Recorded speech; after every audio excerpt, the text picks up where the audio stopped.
Welcome to Page to Screen, the podcast where Nikki and Christina discuss books that were turned into movies and films that were adapted from books. As always, we do remind you that spoilers lay ahead.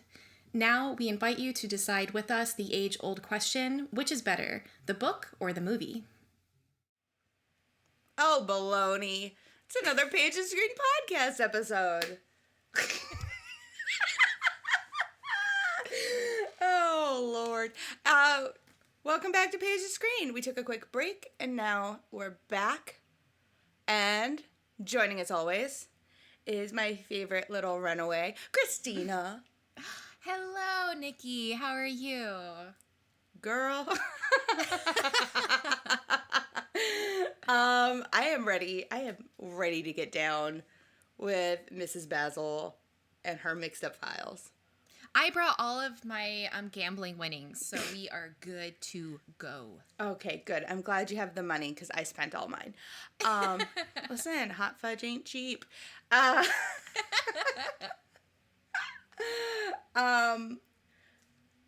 for those who didn't listen last week, and by that I mean a couple weeks ago, what gives? Did you not enjoy my birthday? No, we are doing a children's book today.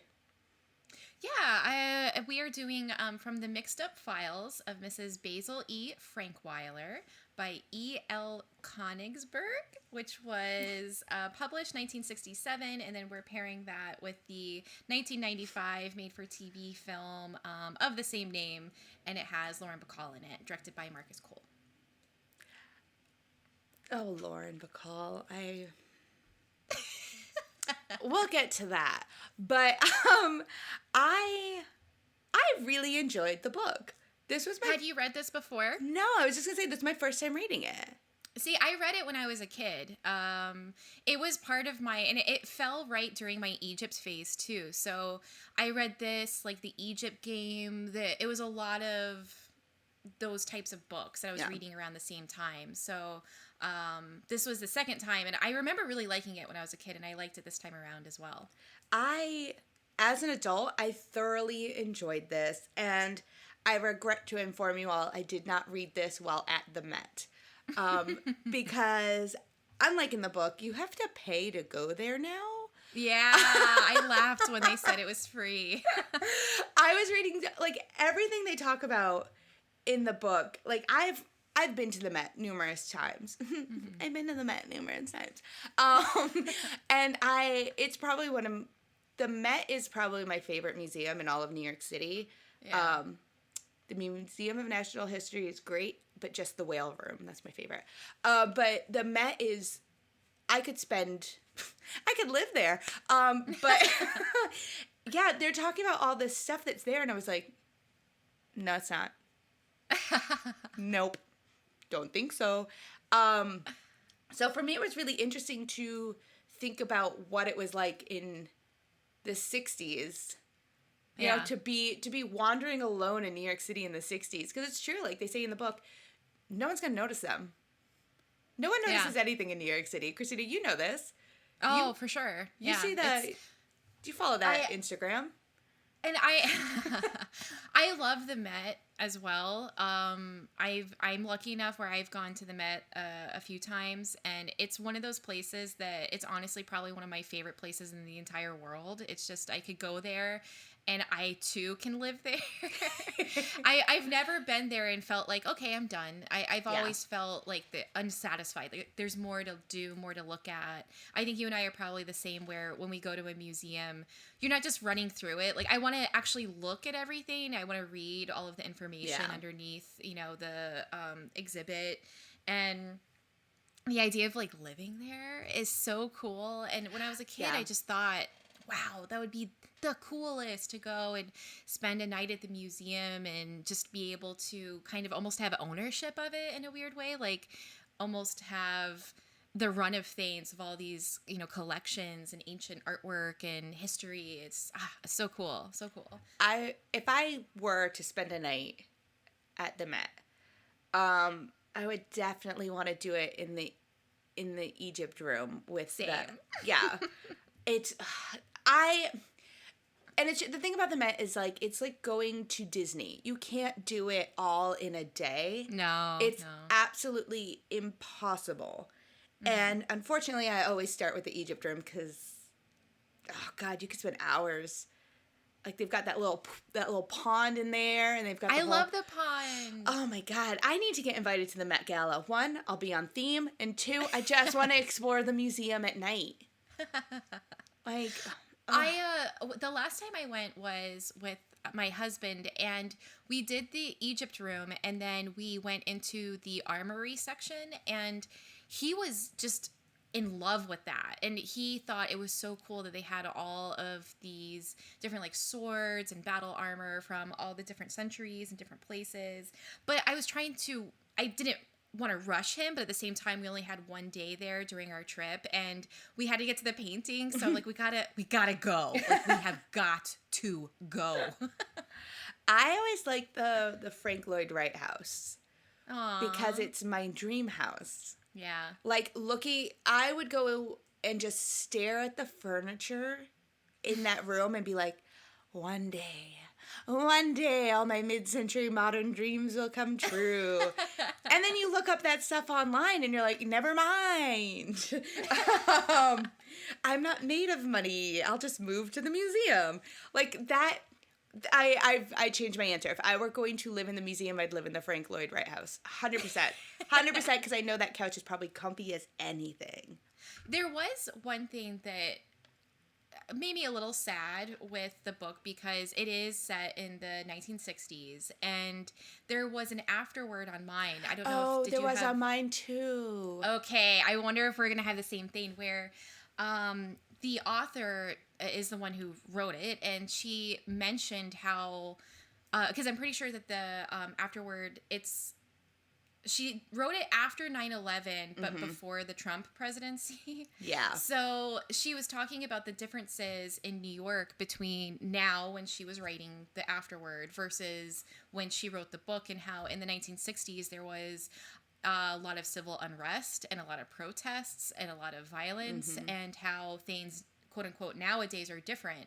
And I just kind of got a little sad, because New York has gone through, I mean, you live there, you know better than I do, but it's gone through so many different stages in modern American history. And people always look at like the 70s versus the Disneyfication of New York later on. But there is still civil unrest, and there is still violence, and there is still protest. Like, all of that is still definitely a 2022 thing. So that kind of bummed me out a little bit. Like, oh, things got worse after you wrote this. Yeah.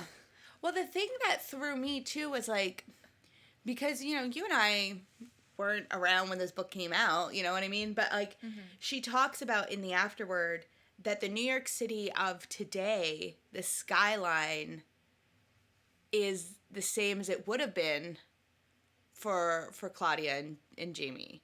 Because they also didn't have the Twin Towers when they first came to New York City either. And it was something that, for me, like, I'm not an idiot. I understand I understand buildings aren't always there. God, duh. But, like, it's something that I would have never thought of, because she doesn't even mention the skyline in the book. Everything's from the ground level of a child's view. Yeah. You're never looking up in this book. And it was just really interesting to feel, I don't know, you know, like, it's not that different. Yeah. So, and I think that's why I really enjoyed the book, because you can kind of connect to it in a way today that you could have when it first came out. You can understand it. For sure. And I thought that because the book focuses on the two children, Kincaid children, who run away from home, and they go to the Metropolitan Museum of Art. And the kind of leader of the runaway is the daughter, Claudia, right? Claudia? Yeah, okay. Claudia, ultimately, and you understand this early on, but she makes it very clear throughout the book and in the last, like, third of the book, that she is kind of struggling with importance in life. Like, she ran away because she's sort of over just the monotony of life, and she wants to be kind of like treated better, and she's sort of seeking something more. But then it becomes this, like, who am I? Where am I? Self-importance. Like, what am I actually doing? What will I be remembered for? Like, that is more than just a simple childhood thought. I mean, that's what adults struggle with.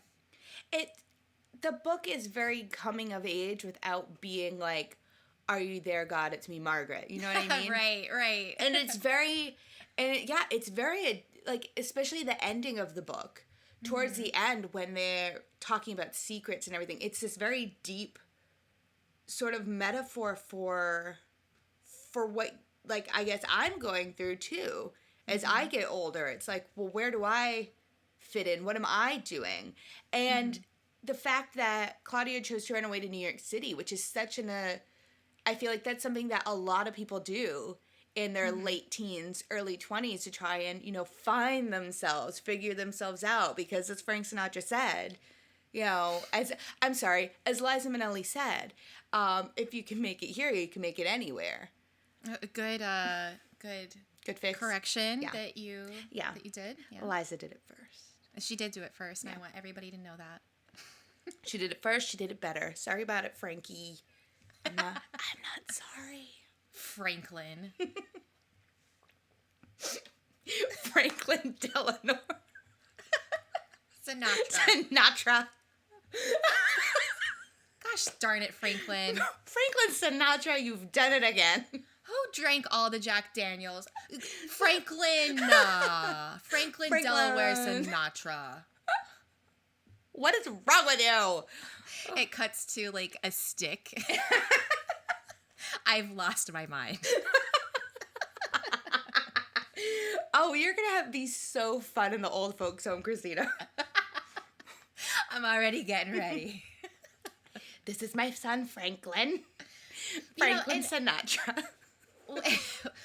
You mentioned The Secret, and, like, just to kind of, let's just jump to it. Like, the whole thing ends up including this mystery of the statue that shows up, and the kids believe it to be actually done by Michelangelo because they see the markings, and they're kind of like the childhood version of mansplained. Like, they explain it to them that they're wrong, but they're not wrong. And Miss Basil E. Frankweiler Stein, she already knows it. She already knows the truth, but she's kept it a secret because she's afraid that everybody's going to ruin it, which is a very, if you think about it, it's actually kind of a childish sort of thought. Like, well, this is mine, and once I give it to the adults, they're going to ruin it with their science and, critical theories, and it's not going to be special. It's not going to be mine anymore. Yeah. And there is something to this push and pull of Claudia wanting to do something important, and she includes like winning an Oscar, like doing something that really means something. But then Mrs. Basil kind of points out that, like, you can still do something and have something and keep it to yourself. Not everybody needs to know it, and it doesn't diminish what it is. In fact, people knowing it and it being a huge big thing could be the thing that ruins it. Yeah. It's that little thing where it's like, as you get older, I feel like you have less. You know what I mean? Like, when you're a kid, everything seems so grandiose, and these small little moments feel so big to you.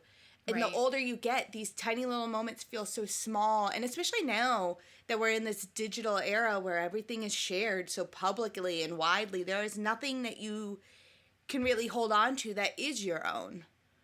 It's almost like, it's the whole idea of Pixar. It didn't happen. You can't just climb Mount Kilimanjaro and come down and be like, I did it. People are going to be like, no, you didn't. Liar. You can't have anything as your own. Everything is completely owned by everyone at this point. And I really appreciated that part of the book where it's like, Claudia's not going to tell because she wants to feel that little bit of special. Right.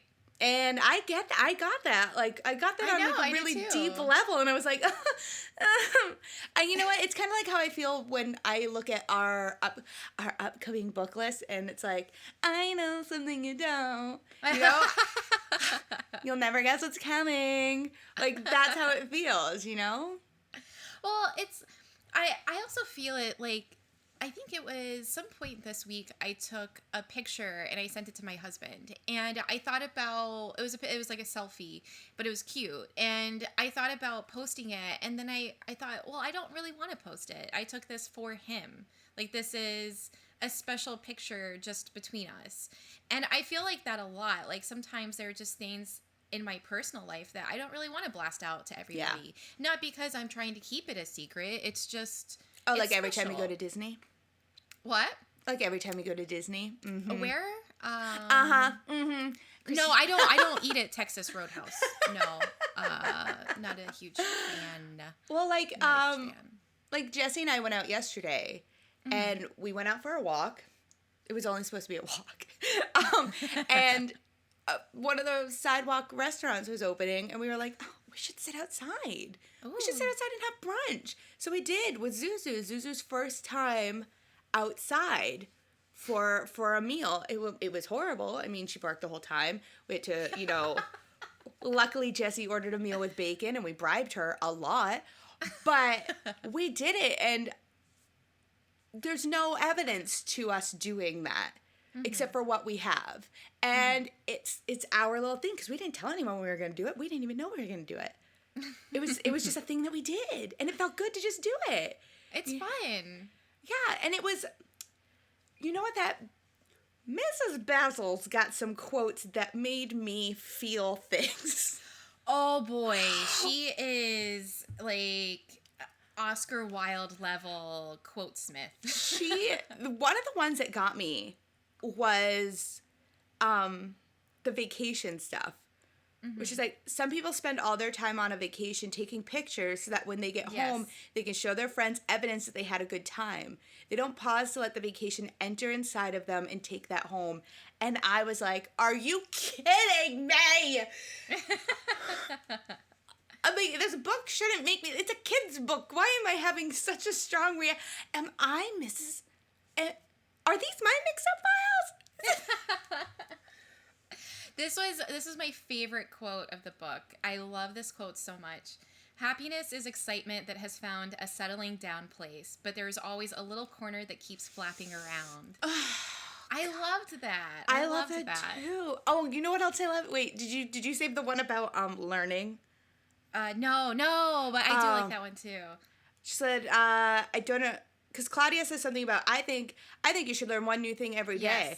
And Mrs. Basil's like, I don't agree with that. No. I think you should learn, of course, and some days you must learn a great deal. But you should also have days when you allow what is already in you to swell up inside of you until it touches everything, and you can feel it inside of you. If you never take time out to let that happen, then you just accumulate facts, and they begin to rattle around inside you. You can make noise with them, but never really feel anything with them. It's hollow. So good. Girl. I felt that because I feel like I sometimes am on an onslaught of knowledge that I'm trying to like force feed myself, because it's like I wake up and as I'm taking a shower or getting ready, I'm usually listening to an audiobook or a podcast. And then as I'm doing dishes, I'm doing the same thing. In the car, I'm doing the same thing. Usually, I'll have like the TV on in the background, just like white noise, watching movies, reading books constantly. And then sometimes you have to just kind of chill. Yeah.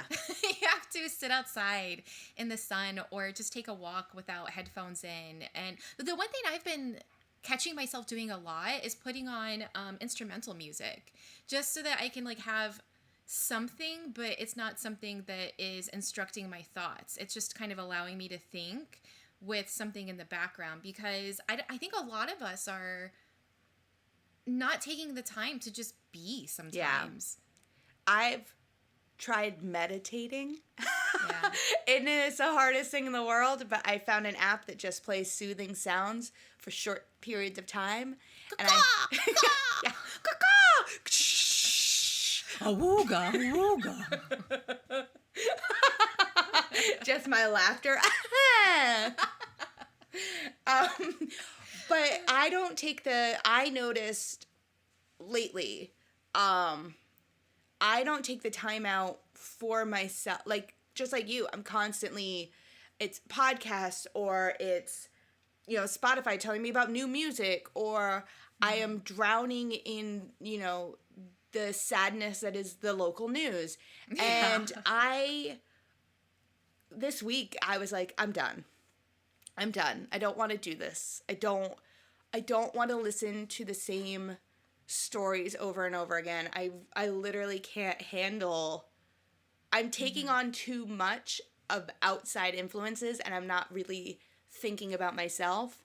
And I just closed my eyes and put on some soothing music. And then I was like, wow, I could take a nap. Yeah. I don't nap either, so I should probably start doing that. But yeah, I agree with Mrs. Frankenstein. She's right. Like, I also find myself filling my head with all this knowledge and then just like word vomiting it out on somebody else. Because I don't want to be the only one to have a head full of this stuff. Yeah. Like, I'm not training to be on Jeopardy anytime soon. Not that I couldn't. I mean, I was talking to a friend of mine recently, and she said something about how both of us were into movies, and then it was almost as if she misspoke, and she said, but you take it to an extreme. Well, not an extreme. And I said, no, I do. Please release me from this prison. But it's true. It's true. No.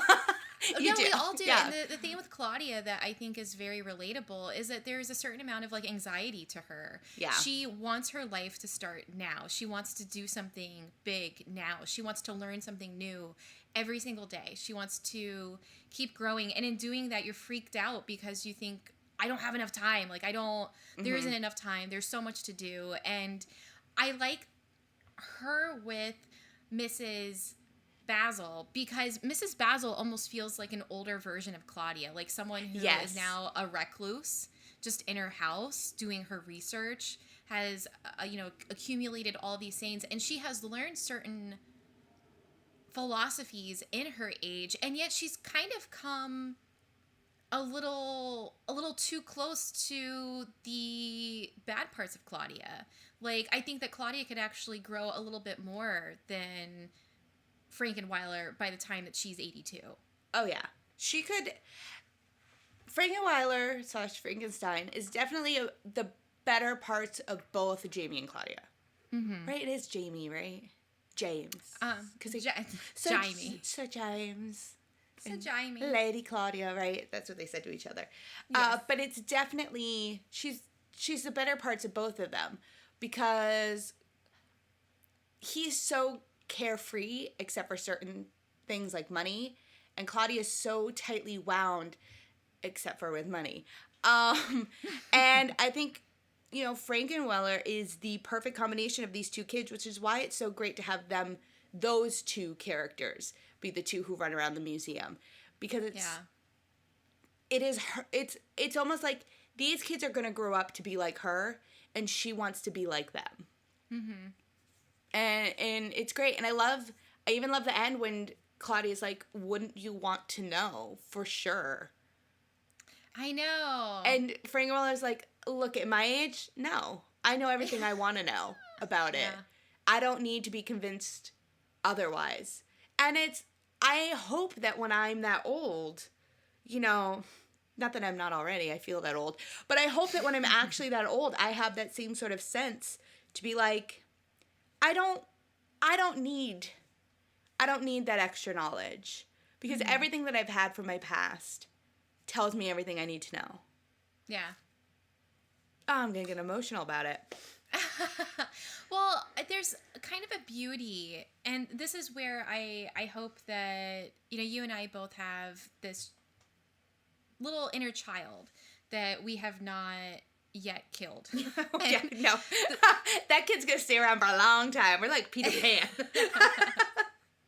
And despite what the world has thrown at us, that child is still alive. And I love that. And I love people who have that in them. And there is such like a beauty to, the Metropolitan Museum of Art doesn't believe that the statue was actually a Michelangelo. And these kids do. And they're the only two that have actually worked this hard to even get to Frankweiler's doorstep.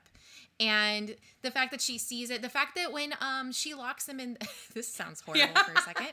She locks them in that room so they could look through her filing cabinets. But when she locks them in that room and she watches them, and Claudia is smart enough to kind of get organized, and then they find the file that proves the statue is legit. It's just so cute because it takes a little bit of an innocence, a little bit of a being naive enough to believe in something despite facts running against it, and finding the truth in that. That is such a cute, beautiful childhood quality that she shares with them. And it really hit me. It was just like, I love this. This is just so sweet. It really is. It's a great book. Like, I believe it won a Newbery. It did. Yeah. And it deserves it. It was, it's everything you want in a kid's book, really. Like, it's the silly idea that you can run away and live in a museum on, like, what, $40? Yeah. Like it's the idea that, you know, anything is possible. Anything can happen. These kids could solve the world's biggest mystery, and they're not too concerned with the rest of the world, you know? They're in that little bubble of magic, kind of. Like, they don't even care that their parents are looking for them. They don't even notice that their parents are looking for them. Like, it's so insular, and it's great. I mean, especially as someone who lives in New York City, I wish, Jesse and I talk about this a lot, like, what it would have been like to be a kid growing up in New York City. Mm-hmm. Because it's such a foreign concept to me. Like, just to be walking these big streets in New York City by yourself. Like, there are so many kids when you take the subway, so many kids with backpacks just riding the subway to school. My husband lived in New Jersey in the 70s, and his grandmother took him to New York City a few times. And usually that was followed with his mother yelling in Spanish about how dangerous it was and how his grandma was trying to get him murdered. Well, Tony, as long as he didn't pick up any strange candies in front of the library. He fucking might have. Knowing my husband, the man will eat food if he sees it. Okay. Like Buddy the Elf, he will chew all of the gum on the side. But that part of the book reminded me so much of him that I could not stop laughing. So there's a part of the book, you guys, where they go to the library to research Michelangelo. And it is, I saved a little bit of it. Her brother Jamie finds this Hershey bar outside of the museum, and she asks him if it was bitten into, and he's like, no. And she's like, you better not touch it. It's probably poison or filled with marijuana. So you'll eat it and become either dead or a dope addict. And I could not stop laughing because that's the kind of stuff you're worried about as a kid. Well, I saw, like, you mentioned, like, there's so much to love about this book. A lot of people don't like this book, and a lot of the people who don't like it are parents that I think are way too AR, or maybe a little too religious or something. But a lot of people don't like it because they don't like kids questioning authority, gambling, running away, lying, stealing. Like, what do you think your kids are doing? They're all gambling. Hi, do you know how many times I played, like, War on the school bus as a kid? Like, a couple, but not as much as Jamie does. We never did it for money or anything, but yeah, like, what do you think kids are doing? When I was a kid, I would always go down to the opium dens and play Russian roulette with Christopher Walken, like in the Deer Hunter Guide. Yeah, come on, it's just something kids do, you know. Boys will be boys. But seriously, like, the people who are like, the kids shouldn't be questioning authority. How are they going to grow? Like, how are you going to make a fully functioning human being if they don't question authority. If they don't have questions, they're not growing and they're not learning. And I can understand, I know that there were some people who are like, how could you let kids be in the city for only $40? You can't survive in the city for $40. $40 in 1960s money? That's a lot for a kid, especially kids don't eat that much. That's why kids eat free. Come on. But seriously, the idea that adults don't like this book because of stupid things like that, like, that drives me nuts. Like, what do you think? Like, you think your kid's not going to school and trading lunches? Come on. I know. That's that's like a whole idea of lunch at school, except for me. Kids wanted my lunch at school, and I would say no. And I can tell you that for a fact because my mom used to give me what? Barbie stickers. What else? Oh, a thermos full of SpaghettiOs. Yeah, she did. You know those little chicken chicken wings and stuff that you'd get at Publix, the breaded ones. My mom used to buy those, and she would heat them up in the microwave and then wrap them up in tin foil and put them in my lunch. Oh, I remember you having Lunchables sometimes. Oh, that was high school me. Elementary school me was living high up the hog. I also had Jell-O. I didn't trade my lunch with anybody. Everyone else was like, who wants my goldfish? And I'm like, not me. Have you seen the spread my mom made me? Look at this. Chicken, SpaghettiOs, Jell-O, stickers. Who wants a sticker? And a little note from my mom. Yeah, I'm not trading my lunch. High school me was like, oh, we're going out teaching today? I guess I'll eat, chips and cheese from Taco Bell. It's only $1. I did like when they were running out of money and when he went to call her Lady Claudia, and then she's like, oh, I'm not a lady anymore because I don't have any money. Yeah. She's like, now we're paupers. And you mentioned it at the very top, but her hot fudge allowance. I'm like, damn, I need to keep a hot fudge allowance going. I didn't know that was something I needed until I read this book. It's like, wow, I'm saving money for the wrong reasons.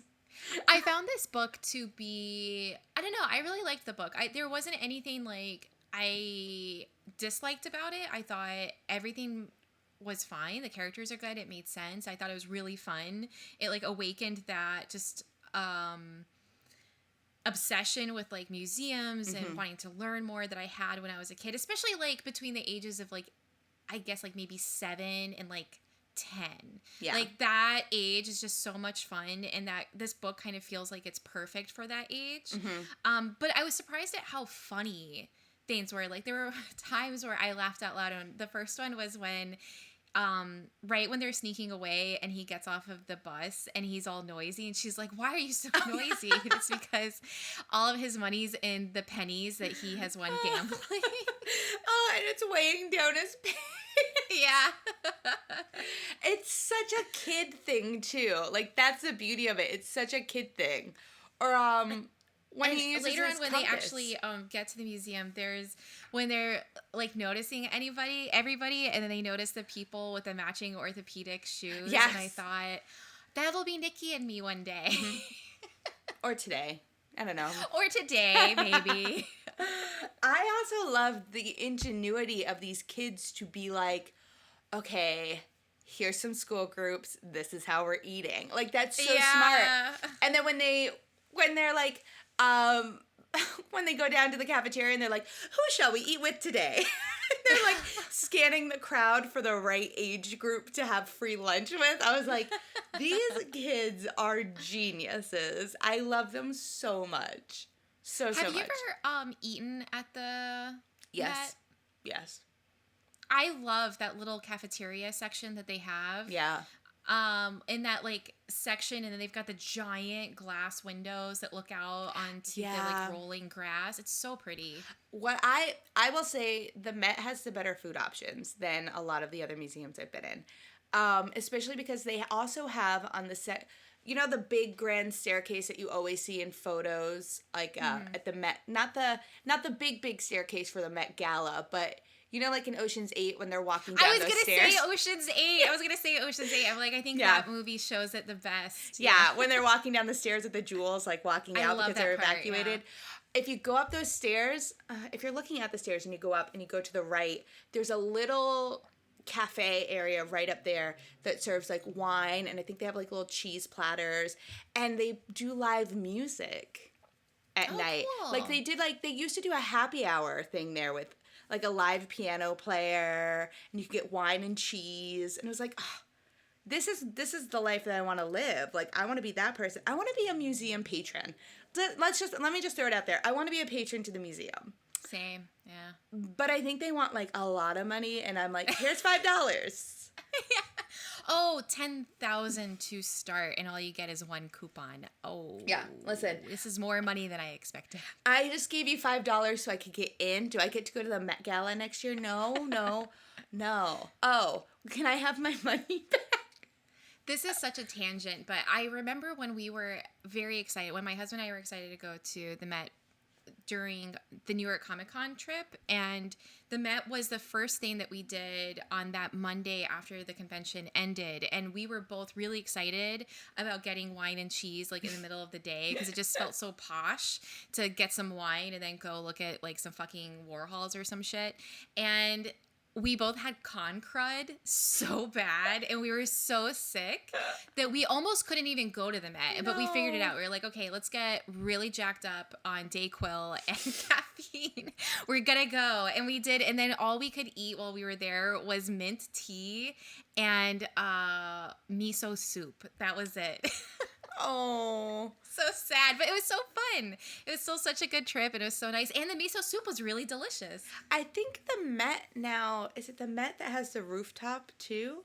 Oh, cool. Yeah. Listen, just come visit. Come visit and we'll go. Oh my God. Well, listen, we'll go hide our violin cases in some ancient art. No one will know.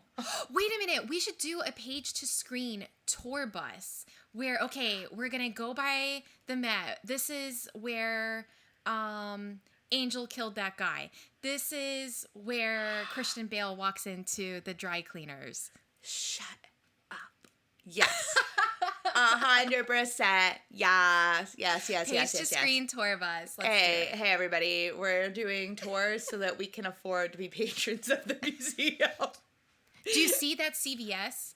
Yeah. Okay, well, that used to be the building that Joan Crawford's husband bought. Yes. So you can imagine Joan Crawford right up there telling Christina to eat shit. You see this pizza place inside of a church? That used to be a nightclub, and you'll never guess who partied there. Oh my God, I'd have so much fun doing that. Are you kidding me? Cuts to the Franklin Delano Sinatra stick that's on the tour bus with us.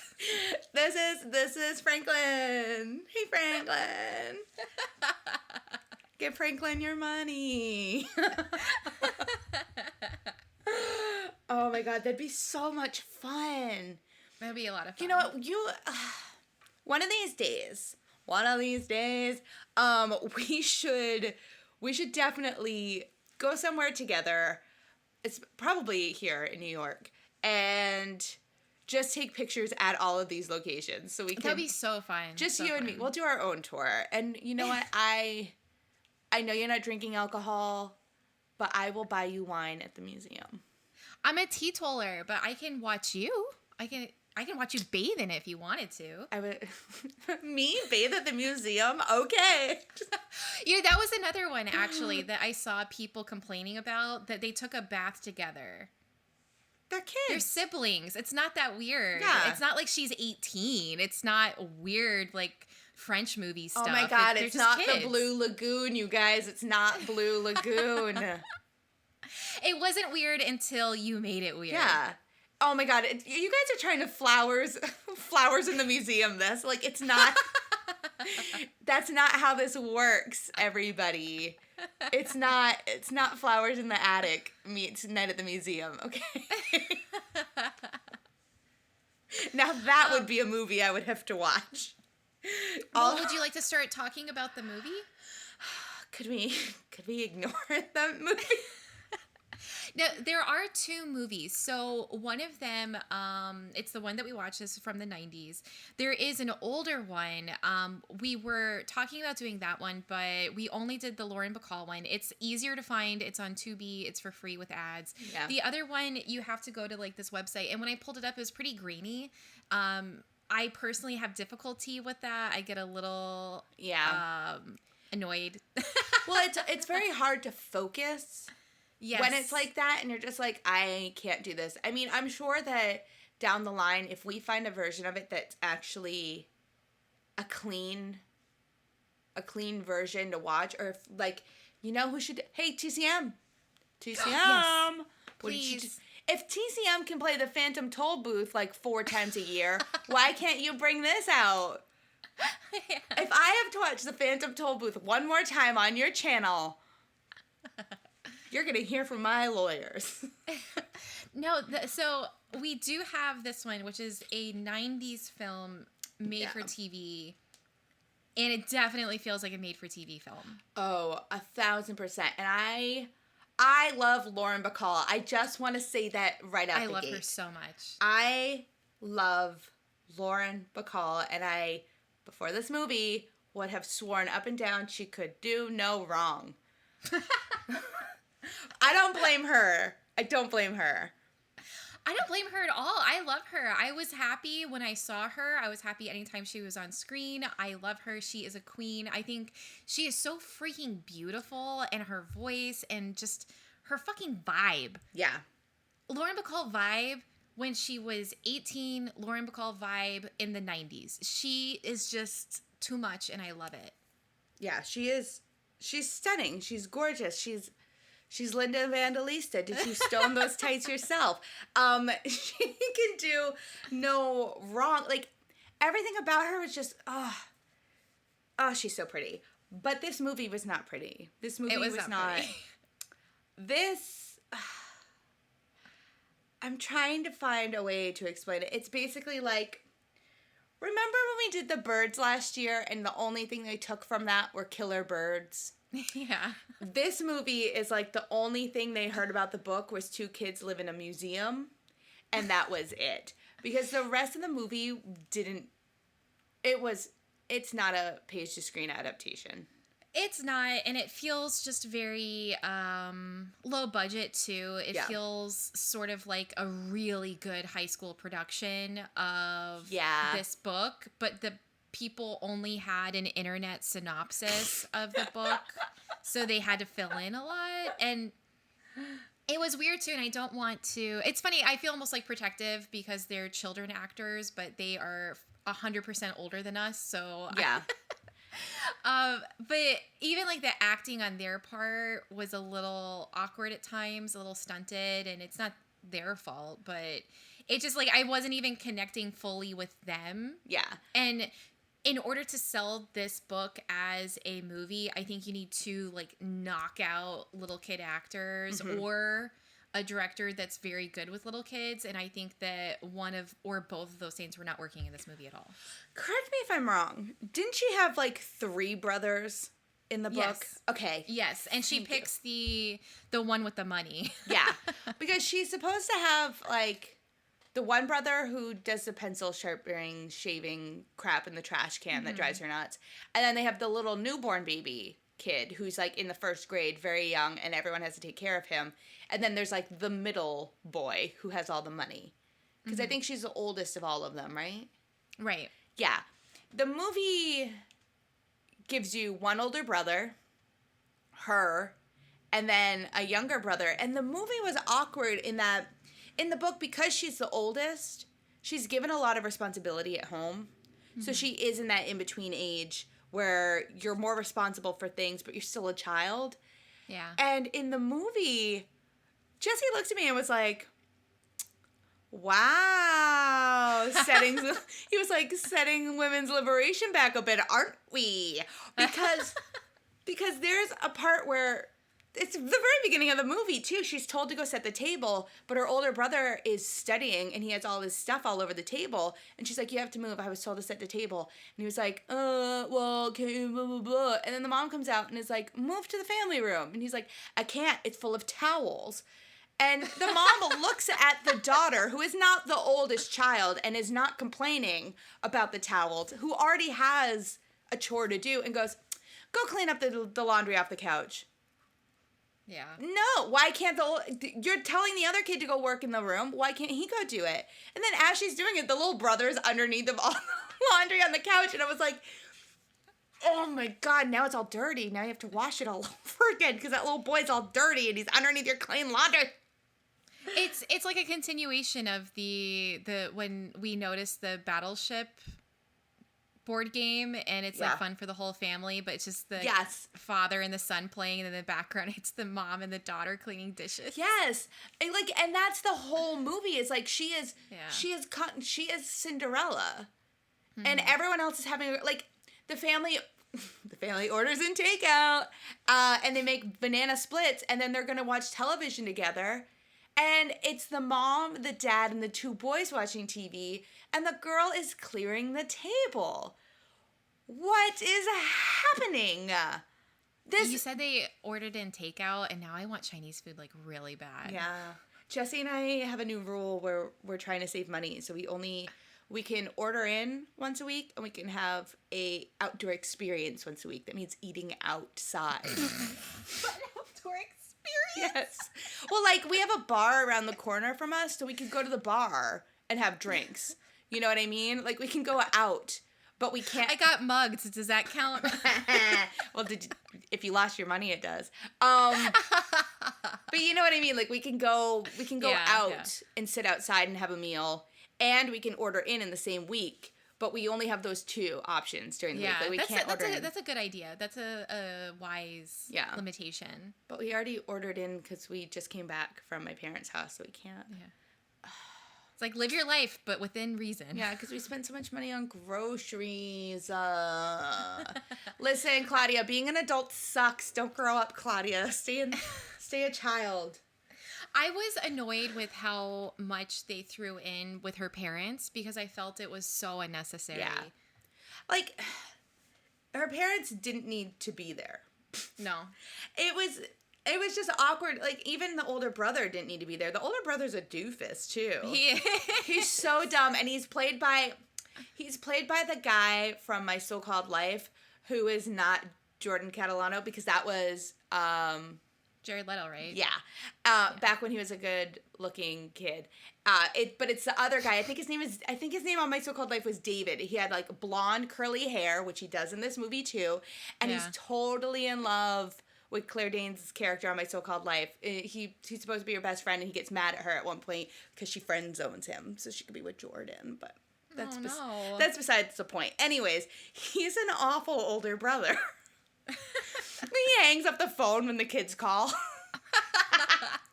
Oh, he said his glove oil's on the floor of his closet. They're doing okay. Bye. Now, you live in New York. Yes. How many times do you think you've seen the Metropolitan Museum of Art in your time up there? Like the outside of it, the inside of it, outside of it? Yeah. So many times that I knew the minute they tried to go inside that museum in this movie, that was a lie. That was not.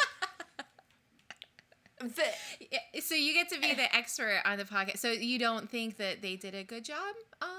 Oh my God. The museum. Okay. So in the book, they live in Greenwich, Connecticut, where you can get to the city easily by train. And it's like an Amtrak train. It's nice. It's fun. I mean, I wouldn't call it nice or fun. I mean, it's a train. Well, you already downgraded it. You started up high, then you've already I was thinking about it. 1960s standards, fabulous. I bet it also smelled like cigarette smoke. But by like my standards today, it's just a train. And it's a fun part of the book, them getting into the city and, you know, the first step outside of Grand Central, and they're like, where do we go? What do we do? None of that here. Their bus drives for like 800 hours to the scariest parking lot I've ever seen in my life. And the kids get out, and immediately I knew it wasn't New York City. I was like, why is there just one tall building? This is not New York. And they get out, and they're walking around on the streets. None of it looks right. nobody else is wearing heavy coats like they are either, which was very weird. Yeah, I noticed the coat thing, and I was wondering about it because I was like, wait, did they establish what, like, season it is? Because this kind of doesn't make sense either. It's like they wanted to make them look like the cover of the book, which I appreciate, but they didn't make it make sense. Yes. And they didn't try to tell you where they were at. No. They didn't, because Jesse at the beginning, Jesse didn't read the book, and Jesse's like, hey, where are they at? And I was like, just wait, you'll find out. And then all of a sudden stuff was happening, and I was like, wait, where are they at? And Jesse's like, wait, you don't know? And I was like, oh no, this is not New York at all. You can even tell because they throw away their, I guess, McDonald's trash in a stone trash can. And I was like, oh, no. That is not a New York City thing. Trust me. But the museum they go to, first of all, doesn't have the iconic Met steps. The 10,000 Met steps it takes to get up to the Met. It has palm trees. It has a little park right in front of it. I'm sorry. The Met has a road in front of it, and in front of that road is Central Park. Right. Like that is not the Metropolitan Museum of Art. It didn't even look like a baby version of the Metropolitan Museum of Art. It didn't look like any museum I've ever seen in New York City in my life. It was horrendous. And just because you put a plaque that just says like the Metropolitan Museum is, and you slide it open and closed, does not make it the Met.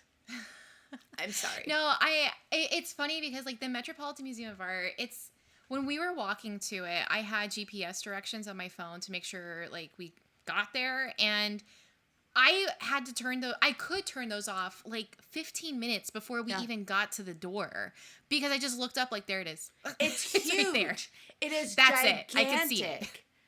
The fact that how do you make this thing in your movie the Met when the Met is like the Met could fill up my entire it's huge. It is huge.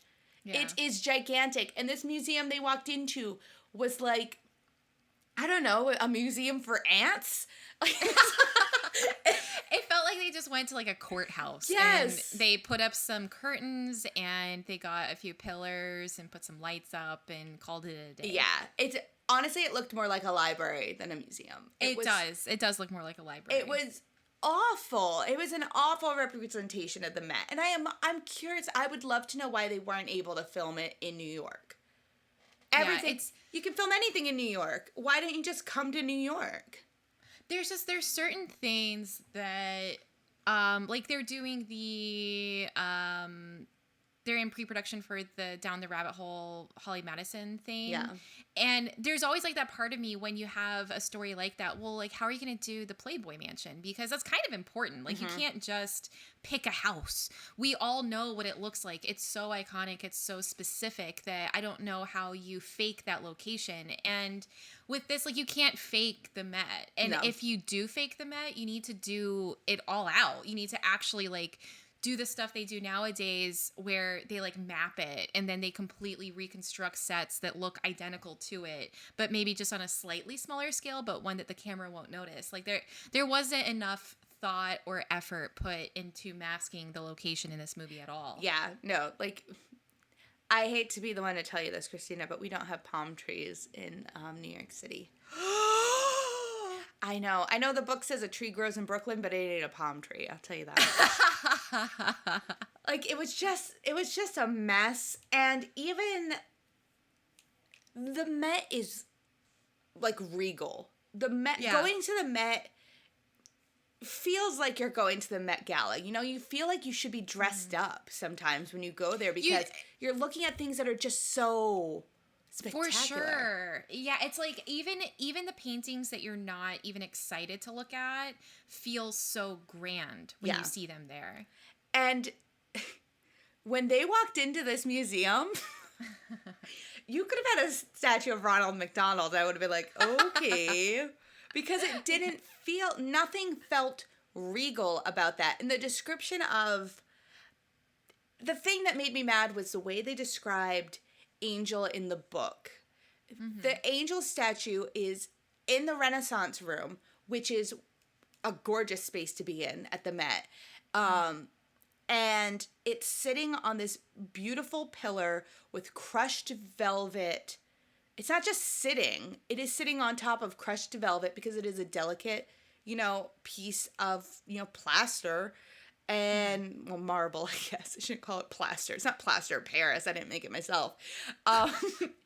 And they're being rushed through really fast. And as anyone can tell you when you're going into a room to view something, sometimes they really do rush you through really fast to the point where the kids have to see it multiple times. And this idea of this statue being presented almost as if it were the crown jewels, like sitting on a fluffy, like Cinderella's shoe on a fluffy pillow. Yeah. And then you watch it in this movie and it's just like a garden angel statue sitting on a plexiglass stand. No fanfare, no nothing. They don't even have it roped off when the kids first walk through, really. It's like all these people are making this wide berth around it and the kids walk right up to the plexiglass. Like, and then they duck to hide from a guard and I'm like, it's see-through. It just like, it takes you out of that moment.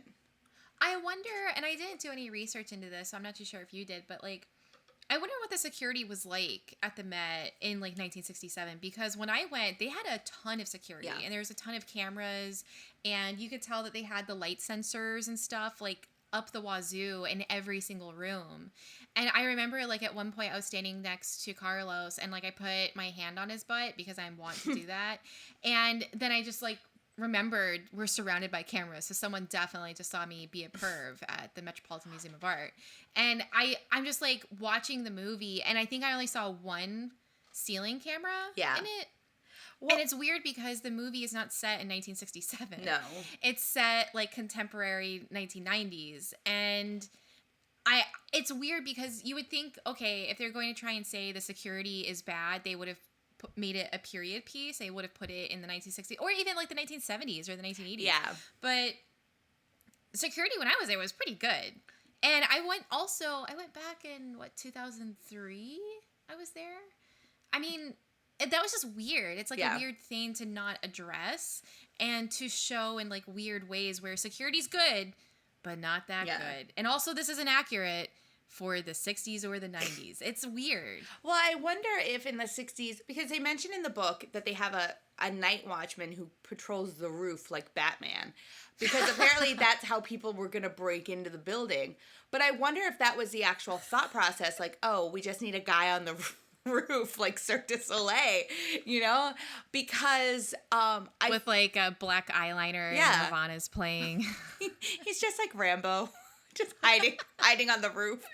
I wonder, like, I want to research this because I wonder if they amped up a lot more security on their paintings and their artwork after what happened in Boston. There was an art heist that happened in Boston at the big art museum in Boston where these guys got in and they had night security there. But I also remember watching the documentary. I don't believe they had a lot. It's a documentary on Netflix. You should definitely watch it. Don't believe they had a lot of security cameras there either. And they didn't have. Interesting. I'll totally check this out. And they didn't have sensors on the artwork. Mm. And these people took the art. Really important artwork that has never been seen since. No one knows who did it. It's never been solved. That's one of the mysteries that I would love solved. I want to know where the art went. Someone tell me. It's probably in the Hobby Lobby basement. But I was going to say, it's like nobody knows. And it's like cut to some guy named Steve and like behind him is a Monet. Yeah. It's a really interesting documentary. You should definitely check it out because I think that might explain a little bit more about security at museums. And I wonder if that's what amped up security at a lot more museums because it was just so easy for these people to get in and get out. Yeah. But I think that would make sense. I mean, I also think that in the 60s, the museum was free. People were just walking in and walking out. I don't think there was a care for the items, they rope everything off, but they also had bigger items that like seemed weird to have in a museum. A bed just there. And now those are set as vignettes. Like they're not just sitting out by like in an area by themselves. It's a full vignette with like it's like showroom furniture. Yeah. So now they have the dresser and the chest of drawers, you know.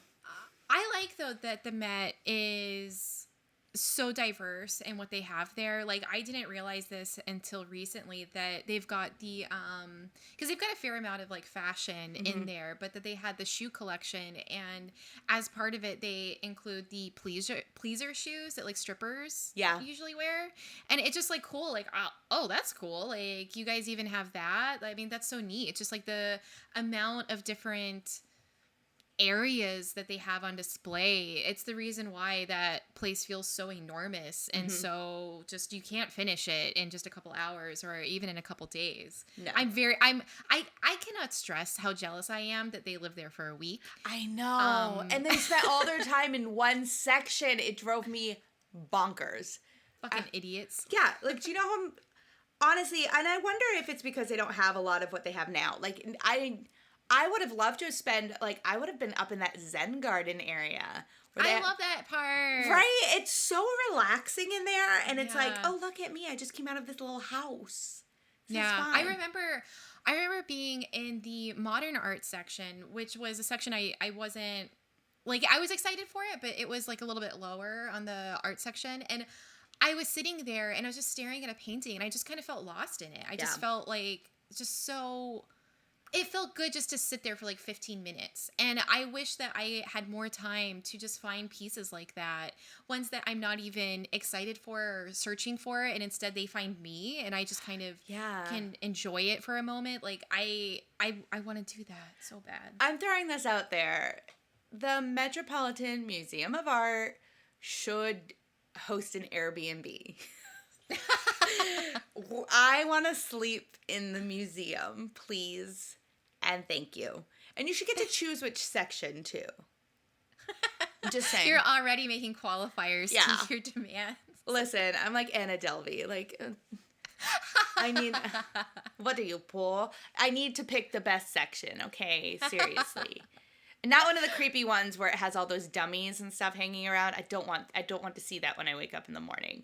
I want to see beautiful art. Like, could you imagine just waking up and you've got those big glass windows and the sun is shining through, and you just wander up to the cafe and you have like you're in your I didn't kill my husband officer robe, and you know the one I'm talking about, and you're like in your fuzzy slippers and you're just drinking a coffee, watching the sunrise over all the artwork. It's a shame that the movie does such a disservice to the museum, because as you're like explaining this, I'm just thinking about the Met, and like one of the things about it that is hard to explain unless you're there is just how enormous it is. Yeah. It's huge. It's like it's bigger than an airplane hangar when you're in there sometimes. Like, the walls are so thick and the ceilings are so tall in some areas of it that even when you go into the smaller areas where it's just like more like a normal room, it's still an enormous room. It's still a room the size of my house, but it's just filled with paintings. It's so cool. And like they just don't get that at all in the movie. Yeah. Like I consider myself lucky enough to have gone to a lot of different museums, and not only just like regular museums, but I've been into when Jesse and I were in Italy, we paid money to go into like the catacomb section. So cool. Where they keep all their like super religious stuff. Like they claim to have a rock that was thrown at Jesus, so I saw a rock that was thrown at Jesus. I wish it. I'm not kidding. It's I've seen a rock that was thrown at Jesus. Y'all remember when Jebediah threw that rock at Jesus? Look, I found it. I found a rock. It's old. Could have been thrown at Jesus. Like Jesus on the cross, and he's in pain. Father, why have you forsaken? Ow! Hey! Steve! Who threw a rock at me? Steve, stop it. God. God, can't take you anywhere. You did the rock throwing. Yeah. God, that's why Franklin over here is a better kid. Thank you, Franklin Sinatra, for not throwing rocks at Jesus. But yeah, like, but even, So, like, we've seen some weird, we've been to a lot of museums. Like, we even, when you go to, like, the Vatican and you're walking through, it's basically a museum because they have so much art that they have to put it on the ceiling. Like, there's no room for it. I'm still laughing about the rock. The Jesus rock. How was it presented? It's in a kind of like I don't want to call it like a cloche dish, but it's in a big, like, glass. It's behind glass, and it's in a circular sort of glass case, and it's on this rock is on a velvet pillow, and they couldn't put a statue on velvet in this movie. Those rock is as old as Jesus. That statue is only as old as Michelangelo. Come on, people. But what was the label? What was the label? This is important. It was in Italian and in English. But no, like, seriously, the case was really beautiful and, like, old and ornate, and it had this really, like, old wrought iron that was all patinaed and everything like that. And it was you know what it reminded me of? It was almost like in Indiana Jones when he's looking for the Holy Grail. That's exactly what I was thinking of. And it was kind of set. It wasn't presented up front like you think a rock thrown at Jesus should be. And there's all these, like, weird things made out of gold everywhere. And then there was just this thing. And I looked at Jesse and I went, holy crap, Jesse, come here. And he was like, what? And I was like, this is a rock that was thrown at Jesus. It says that it was a rock that was tossed when Jesus was going, not when he was on the cross, when he is going to see Caiaphas and all of the people, sorry, I'm Catholic. When all the people are really mad at him.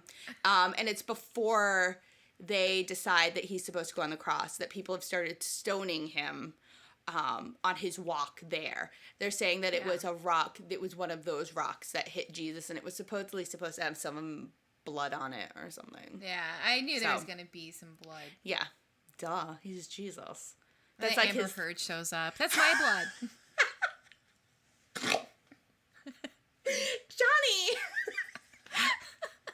Johnny hit me with this rock.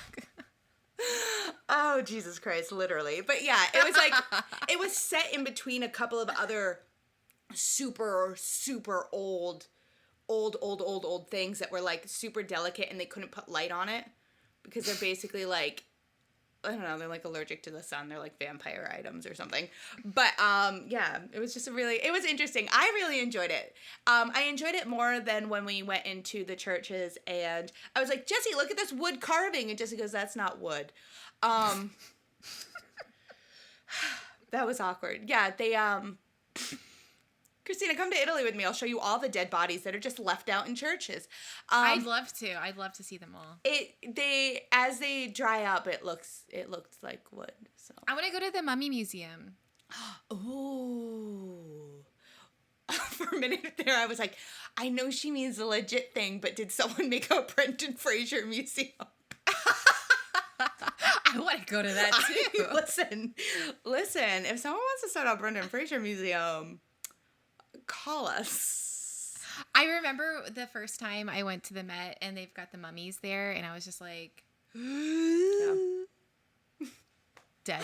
Oh my God, Christina, you're gonna come and we're gonna go to the Met, and you're gonna stand on one side of that pool in the Egypt room, and I'm gonna stand on the other side, and I'm gonna go, oh my God, yes. Christina. You're gonna go, Nikki, looks like I have all the horses. I'm gonna go, Christina, looks like you're on the wrong side of the river. I have a red fez. It's cultural appropriation, and I shouldn't wear it, but guess what, bitches? We have to do it. I got some bobby pins that say I'm gonna do it. We're gonna have the best time at the museum. They're gonna kick us out. I want to dress up like Sexy Benny. Do it. Do it. I'm gonna walk around like I'm blind and I have no tongue. Where's the bathroom?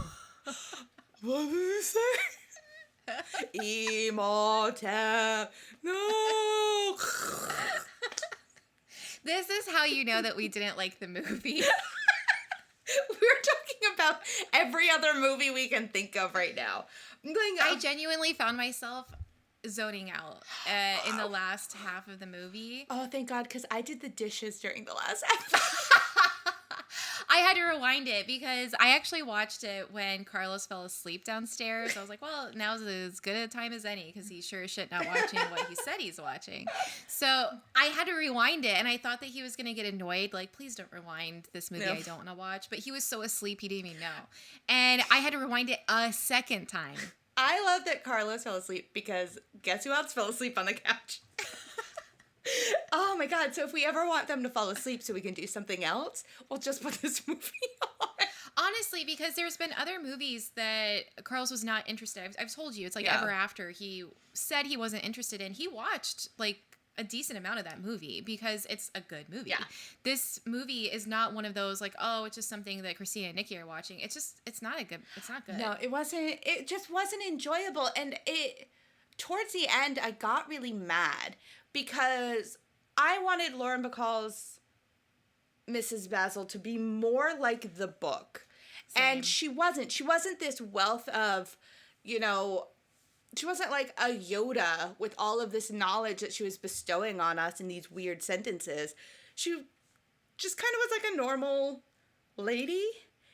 The best example is you read that quote that both of us love about learning a new thing every day, and how she countered that with the fact that you need reflection as well. You don't just need knowledge, you need reflection. And she still has a line that says, not when you're 82, but she doesn't expound upon the idea or explain the reason why that's not her own, self philosophy. And that's the example of they're doing what's in the book, but not correctly and not well. Yeah.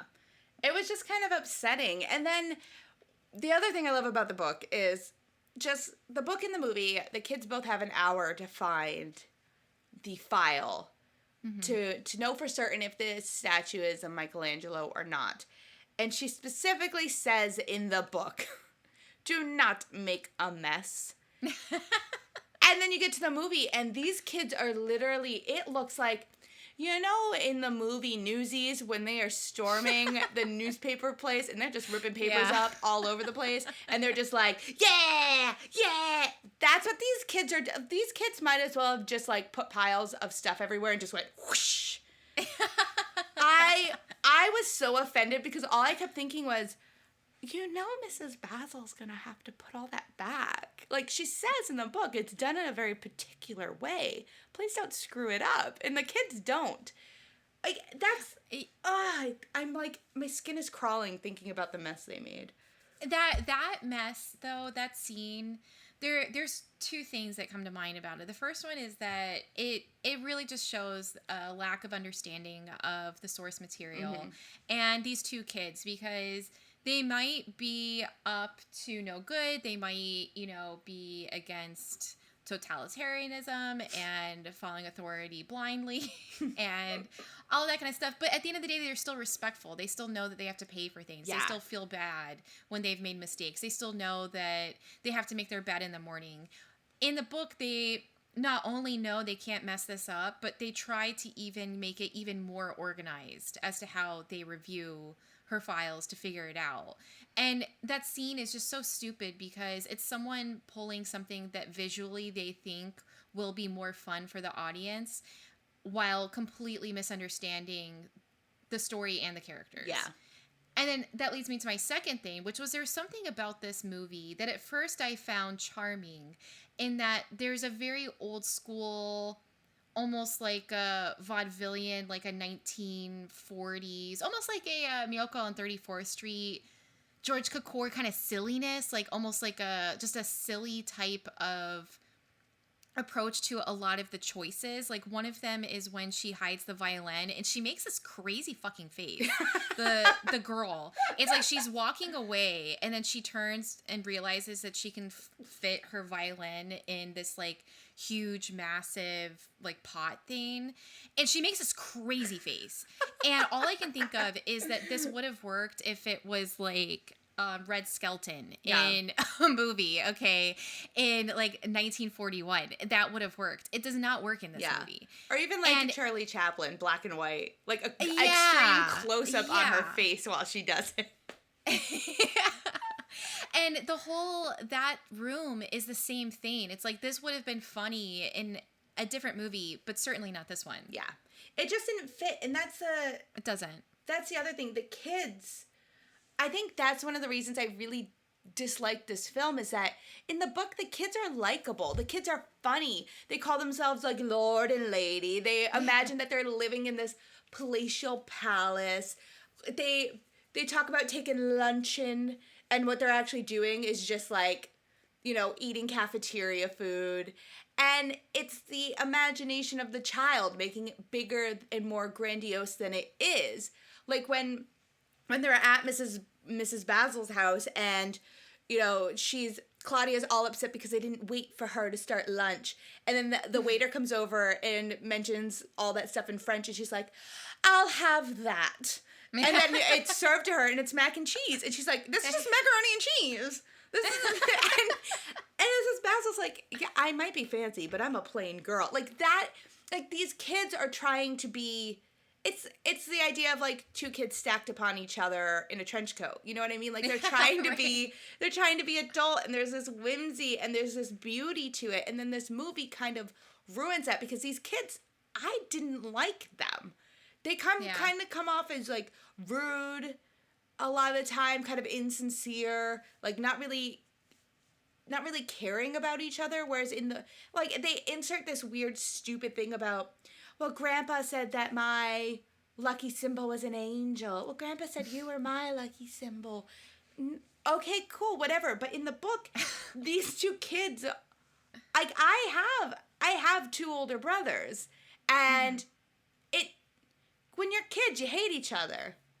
You really hate each other. Like, I can't put it any other way. I was petrified. I was terrorized as a child. Mickey, are you okay? Are you trying to tell me something? No, like, they just do what older brothers do. You don't get to play games with them because you're not cool enough to play games. I mean, they still do that stuff to me now. But when you're a kid, you don't have that full understanding of what it means to be like a good sibling to somebody. And in the book, they learn that together.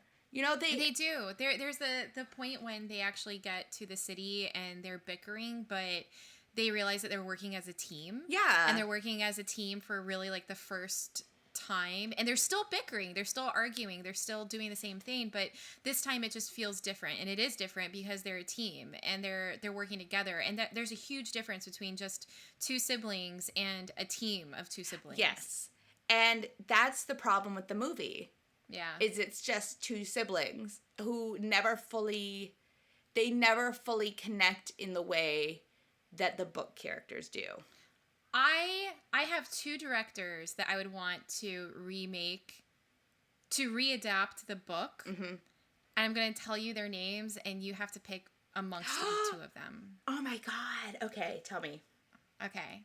The first one is Wes Anderson. The second one is Taika Waititi. Oh, no. I knew you were going to say Taika because you were like, I have two directors. I was like, oh God, it's going to be Taika. I would have to say, to adapt this, yes, I would go with Taika because Wes Anderson already did Moonrise Kingdom, which was basically... And I love Moonrise Kingdom. It's one of the reasons why I picked it. That's basically, getting lost in a museum. You know what I mean? Like, they live out in the woods, they run away. It's just like that, except they're lovers, not siblings. Well, you think about also the Fantastic Mr. Fox. He's adapted a children's book. Yeah. I just think that Wes Anderson has a very fun eye, but he also knows locations really well and how to make a location the star of something. Yes. And I can just see him getting permission to shoot at the Met and then remaking the Met with like all the different tech that they have now. Yeah. I think I personally would choose Wes over Taika, but I think both would do a really good job in my production company remaking this book. Yeah. I could see it. I could see either of them, they could work together. Oh my God. Right? Because I think maybe Taika could work on the script. They're too auteur-y. They would want to do it completely themselves. Yeah, they would. But it's one of those things where, because you need the comedy aspect to it. And it definitely has to be set in the 60s. You can't do a modern take anymore. Exactly. I know. I was thinking that. I'm like, if you don't, it's 1967, so you could easily push this into the 70s. And the 70s might be like early 70s. Yeah. You still get some of the fun of the 60s without some of the scariness of like 1975. Yeah. So I think that would be so much fun though, and you can really play with the time period. Yeah. I think it would be great. Like, it should. I think this is the first time I am going to say this year on the podcast. This should be remade. Yeah. I 100% stand by it. Your whole idea about the Princess Bride, did not stand by it. This, 100%, 100%, this needs to be redone. And it needs to be redone by someone who understands the source material and someone who has, you know, that childlike wonder. I mean, I don't know who would play the kids. I hope that they would hire us to be dual roles for Mrs. Basil. We're not old enough to be Mrs. Basil. You know who would be Mrs. Basil? Let's see. Who could be Mrs. Basil? I want to go with, you got to go with somebody who's fun, but who's like, because it's a particular age. All right, wait. I want you to think of who you would pick. You know what sucks? I do have someone, but she just passed away. Oh, no. She Who? would have been great, though. Diana Rigg. Oh, that would have been good. Diana Rigg would have been so much fun. And her like, late career performances are all, like, knockout. And there's something about her that's, like, I believe her as a very intelligent woman with a nice collection, but also a little like up to something, you know, like, because she fucks with the kids a little bit. She does. She's definitely playing with the kids, and I love that. I love that she is respectful of them. She basically gives, like, she's not an adult that's just ratting them out immediately. She still is allowing them to kind of be, you know, have agency over what they're doing, even though she's still an adult and still definitely going to send them home. I would even lean in towards Maggie Smith. Yeah, Maggie Smith is the go-to for stuff like this. Maggie, yeah, I know, right? Like, I want to say, like, Angela Lansbury. Somebody who's, like, unexpected has to be Mrs. Basil. It has to be somebody you would never... See, that's why I'm like, oh, Maggie Smith, but then on the other hand, I'm like, no. Yeah. It shouldn't be Maggie Smith. It needs to be someone that you... Who played the mom in Crazy Rich Asians? Oh my God. Could you imagine? Oh my God. I think she'd be perfection. Are you kidding me? See, and that is something, though, with all of these, like, you kind of have to...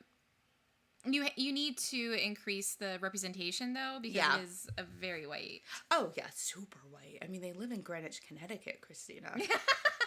Right. What is the name of the woman who played the mom in Crazy Rich Asians? I'm Googling now. Came right up. Because what was the mom's name? Eleanor? Eleanor. Is it Michelle Yeoh? Yes, I love her. With her giant emerald ring that she bought herself. And she should wear it as Mrs. Basil. Yes, she should wear it as Mrs. Basil. She wears the green ring. You know what? We could put a chain on it, and she wears it as a necklace. It could be a brooch. You know that bitch is gonna show up on set and be like, "Wait, that's the Michelangelo statue. Why don't you borrow the one that I bought for myself?" You know, I have 3 at home. Don't worry about it. Don't worry about it. I'll bring one. She would just make sure the prop guy handles it well. Like, I'm looking at a picture of her right now, and I'm just like... You can see it. She'd be absolutely... I believe so in my heart of hearts that she would be the type of person who'd be like, yeah, I don't donate. You can see her because she's fun that she can be extremely, like, stern, but then turn it off and on. Yeah. And you can see her messing with the kids, like the mac and cheese, yes. Mac and cheese situation you explained. I can see that being very funny with her and 2 really good little kid actors. Oh my goodness. I need this now. I didn't realize how badly I needed this, but, like, if nobody is if nobody is actually working on this right now, that is a crime. That is such a crime. It would be a lot of fun. And I think that another adaptation, because like I said, I feel like I'm like stressing it too much, but the location really is important. Yeah. And it needs to be a movie that has lingering shots on just pieces inside the museum and allowing them a moment to sort of shine. Have the kids just be filled with wonder as they're looking at different things. Get them out of that fucking room. Like, let them see other sections of the museum. Because it's so cute. Yeah, the museum is its own character. Mm-hmm. And you don't have this story without the museum. That is the big issue with the movie that we watched, is that we didn't have the main character of the museum, so we didn't really care that the kids were in a museum. And I like the idea that some kid might watch the movie and get excited to go to a museum and to, be excited about learning and adventure. Yeah, because that's the thing too. Like, I understand parents being upset about the book. I get it, but kids want this. You know what I mean? Like, everybody wants think about any Disney movie you have ever seen. Mm-hmm. What does the kid do?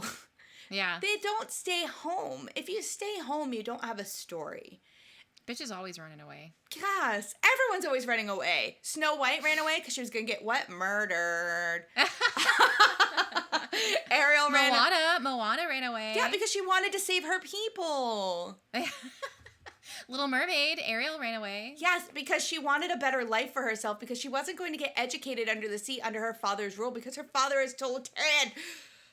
Now, Nicole, I do not recall Ariel once saying anything about the education system of the Mer people. Because there is none.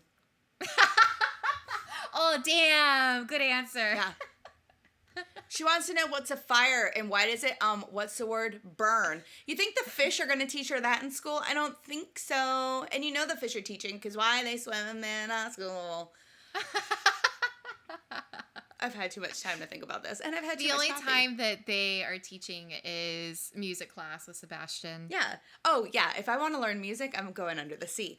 But if I want to be a well-educated young lady who at one point, if her father allows her, because we all know that her father would never allow a woman on the throne, because she is one of 7 sisters, she might want to educate herself on the off chance that it is a possibility that her, as the youngest, actually gets to the throne. But in order for that to happen, she would have to kill all of her sisters. Anyways, what else? What other Disney movies? Now, I have a question. When we watch a really bad adaptation on this podcast, can we at some point agree that if it's not good, like within 50% of the way through, we can just stop watching it and start watching Little Mermaid? 100%. And then we can get on, and then we can compare the book to The Little Mermaid. Done. I mean, Jesse, I think, was really mad because he was watching. We were both watching National Treasure, and I was like, no, we have to watch this movie. So we turned off National Treasure. Well, I mean, we've only seen the movie like 100 times. Her password on the computer is Valley Forge. Everybody knows it. Spoiler alert. Wow, why did you just say that? Spoiler alert. If you guys want to go on to the woman's computer from the movie, her password's Valley Forge. Valley Forge. I hate Somewhere that scene. Putin got very excited to hear you say somebody's password. Yeah. It's a fake password for a movie. Although it's probably somebody's password. Some stupid presidential history buff is like, oh, you gave away my password. And I'm like, why are you listening to our podcast? Wait, I just noticed on my notes for the movie that it must have autocorrected Lauren Bacall to I love Lauren Broccoli. At least it didn't autocorrect to like Lauren Bacall. Oh my god, that feels like a Goodfeathers like girlfriend on Animaniacs. It does. Lauren Bacall. Lauren Bacall. You know how to whistle, don't you?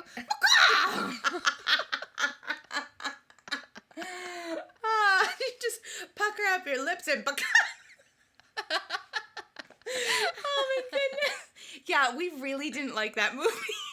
We really didn't like it. I think we should get to the ranking. The book list. Ba-da-bum-bum-ba-da. Ba-ba-da-ba-ba-ba-ba. Fwah, fwah.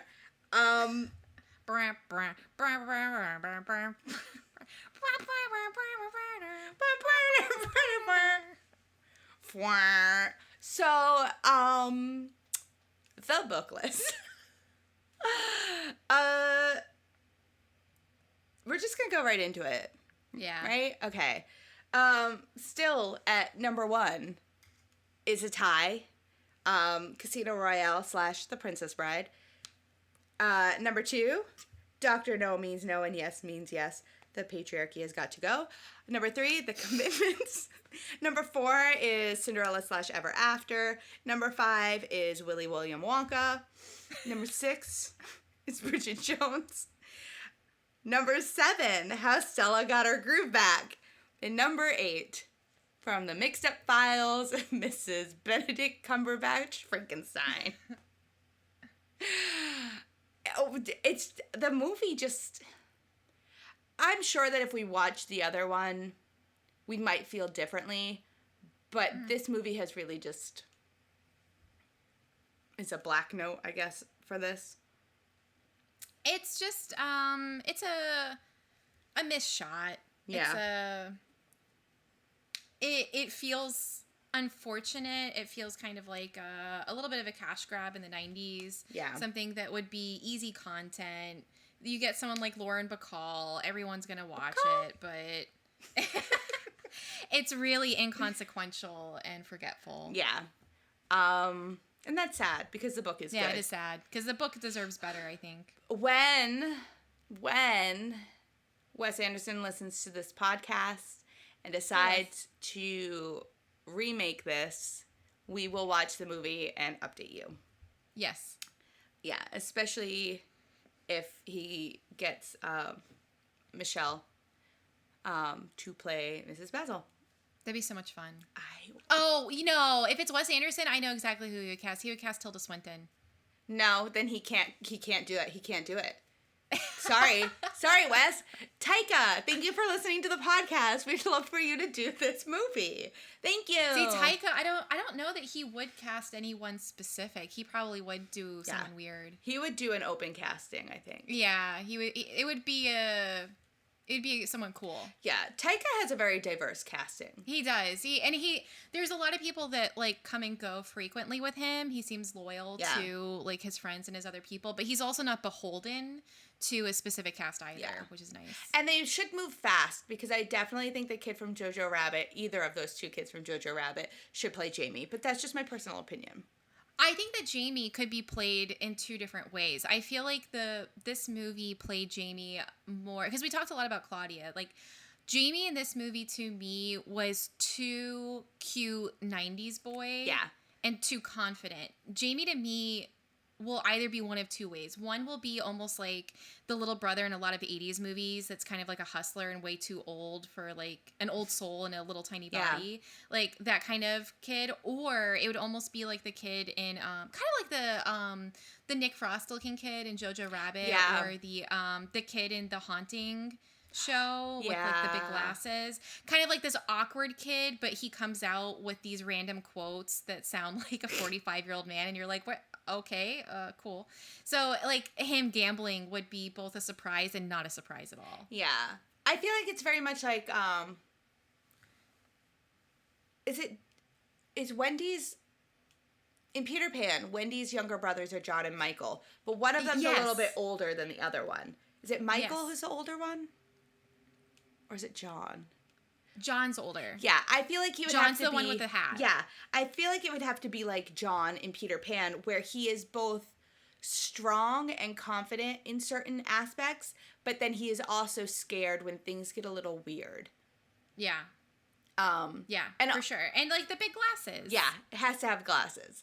Has to be a kid with glasses, because that's adorable. Yeah, I said so. Yeah, you did. It's cute. Fucking listen to me, okay? I was listening to you. Jesus, this is how we're not going to get cast in the movie. Look at us. We're arguing like siblings. A team of siblings. Yes, let's go run away and live in a museum. Could you imagine if they had to do this and they ran away to the Salvador Dali Museum? I love that museum. And I was thinking about the museum when we were talking about the food at the Met, because the museum that I ate the best food in was actually the Dali Museum. It was so fucking good. It was like this Spanish platter. Ooh. So it had like bread and olives and meats. Oh my God, it was so good. Could you imagine how scary it would be to sleep there though?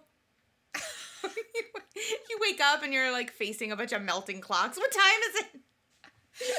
There's something about the Dali paintings that make me laugh, because his wife is in like almost all of them. And you know that part in Coco when it's Frida and she keeps just saying like, and the papayas will be me. Yeah.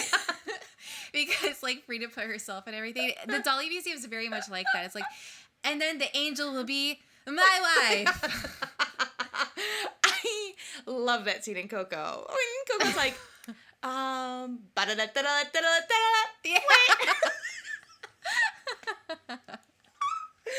Oh no, is Coco a book? Can we do Coco instead?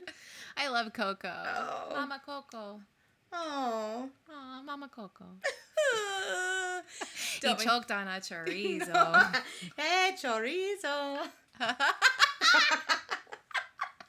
Whenever we get chorizo, we always say that here. Oh my God, same.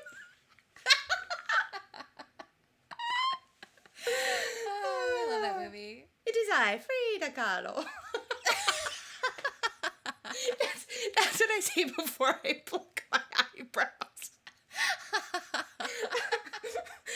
It is I, Frida Kahlo. Pluck, pluck, pluck. Well, now that you know how we really felt about that. Yeah. Read the book.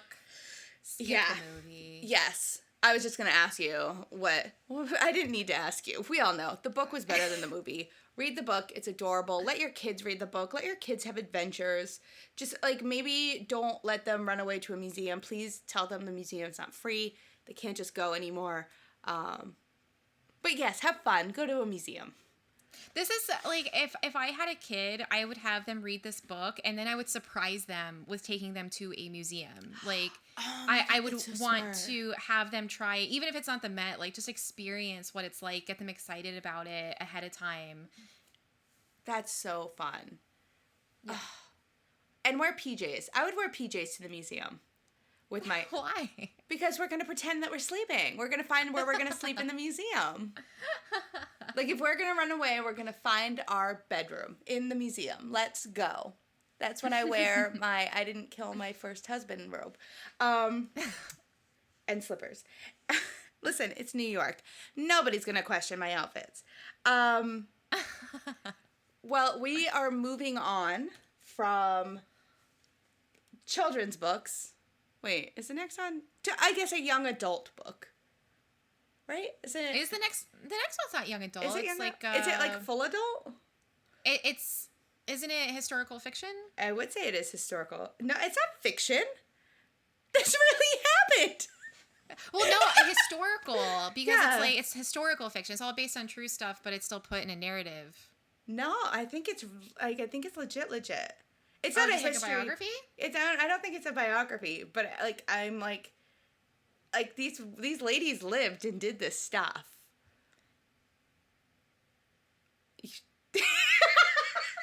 I'm looking at the genre. Tell me what the genre is, because we just screwed this up. Okay, it's a nonfiction book. See? There we go. Okay, it is historical nonfiction, because these ladies lived to tell the tale, but I didn't know if it was historical nonfiction for youths, or if it's like an adult thick book. It's an adult thick book. Okay, it's a thick adult book, you guys. You go to Barnes & Noble. Hi, please show me your adult thick books, please. They take you to the Harry Potter section. No, I said adult thick books. Don't trick me again. Not again, Jeremy. Steve. So yes, we're jumping from kids books to full-on adult nonfiction thick books. adult nonfiction thick books. And we are discussing a book. I haven't read this book, and I haven't watched the movie, which makes me feel sad. Why? What? You didn't watch the movie? No, because Jesse and I keep trying to find the right time to watch it.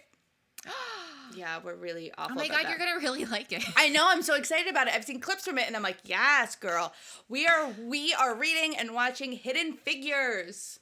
Yes, we are watching Hidden Figures, and I did not realize that you. Actually, I remember. I do remember that you hadn't watched the movie, and now I'm excited because I haven't read the book, and I watched the movie when it first came out, and I really enjoyed it, and I think you'll really enjoy it too. So this will be fun. I'm pumped. I am so pumped. It's not for lack of trying. Like Jesse and I are always like, we should watch that, and then we go out and do something and come back, and we're both kind of like, can we watch DuckTales again? Well, I embarrassed myself because the other day it was between Lady Bird and Diana the Musical on Netflix. And you watched Diana the Musical. Yes! Yes! Why didn't you say anything? Okay, we have to wrap up this episode so that you and I can have just a quick debrief on Diana the Musical. I haven't finished it yet. That's the reason why. I'm only at the very beginning. Oh no, you haven't listened to the Thrilla in Manila with Diana and Camilla? No, I've gotten to the part when she goes on the date with him and she's just thinking about pop music. Oh my God, it's so good. So good. Oh wait, so she hasn't sung the song, A Pretty, Pretty Girl in a Pretty Dress. No, I don't think so. Wait. No, she probably hasn't sung it yet. Oh my God, I cannot. Oh my God. Okay, everyone, we have to. Okay, we're gonna wrap up this episode. Bye. Get out of here, guys. You guys, Christina has to finish watching Diana the Musical. It's really important that she does.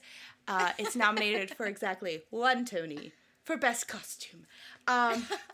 Anyways, back to this. I'm super pumped to watch Hidden Figures. I'm super pumped to read the book, the adult fic book. And I can't wait for you guys all to come back and listen to us talk about strong, powerful women. Yes. And that's why I'm super pumped about it, especially now. Yep. Yeah, we need it. God, they sent Sally Ride to space with 100 tampons.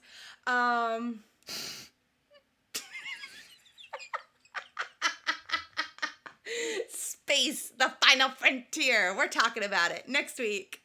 And by next week, I mean in 2 weeks. It's been a long morning, you guys. Next week, just kidding. I'm lying. 2 weeks. Who knows? We might take another extended break. I don't know. We're so weird like that. Oh my God, we're so different from all the other girls. Anyway, stop it. We will be back in 2 weeks with Hidden Figures.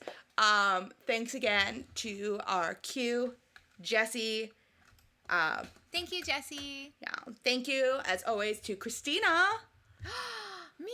Yes. Aw, thank you. Christina, there's no one else I'd rather run away to a museum with than you. Aw, there's no one else I want to get matching orthopedic shoes and walk around the mat. Oh. We're going to look so cute at the mat. So cute. And thanks to all of you for listening to the many ramblings from this episode and possibly my chair being squeaky. Sorry, not sorry. And please rate, review, and subscribe, and don't mention my squeaky chair. Thank you. Your chair had more of a presence in this podcast than the Met did in the movie.